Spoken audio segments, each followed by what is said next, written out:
Jesus disguised himself as a wanderer and set out on a quest to perform miracles. As he was walking, something drew his attention. It was a humble house, nearly forgotten. Inside lived a man whose name was Joseph. He was elderly, dressed simply, and had lived alone for many years. He had been blind from the day he was born. The only person who would help him was Marcos, his longtime friend, who was also elderly and quite ill. Jesus entered the place while in a disguise. Standing there before that scene, with a very heavy and an aching heart, he asked him with a great deal of tenderness, "Mr. Joseph, how is it that I can help you today? What is it that you would like for me to do for you?" He did not recognize who it was at all, but he smiled with a very gentle sweetness and said, "Oh, my dear young man, I am doing quite well right now. What would make me happy is to see my friend Marcos cured. He's sick and has no money for his medicine." Jesus was moved. "And don't you want help?"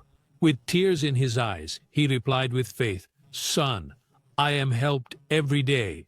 Even though I am unable to see the world with my own eyes, I can still see God with my heart. I do not dine in the same way that the wealthy people do, but my soul is constantly nourished by his divine grace. And even when I am all by myself, I have never truly been alone." Jesus smiled, and then he said, "It has been a very long time since I witnessed such a profound and great faith."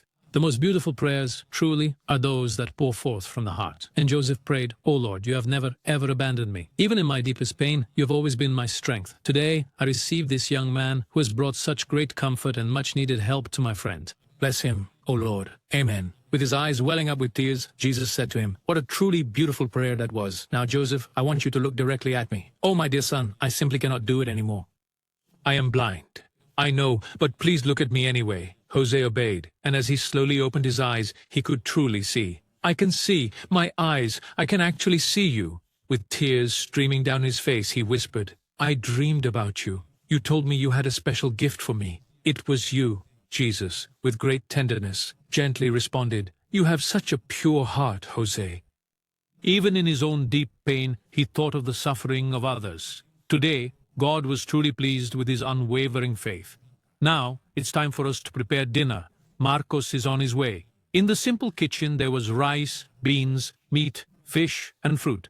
Everything Jose needed was right there, like a visible miracle. He cooked with great joy. When Marcos arrived, they embraced each other, as if they were reuniting with their very own soul. They talked for a while, they smiled, and then they had dinner. Joseph told him everything. Jesus then stood up. "Now I truly must depart. Other houses are waiting for me." Jose, deeply moved, then asked him, "Sir, I'm sorry to ask, but what is your name?" He smiled, took a step towards the door, and then revealed himself.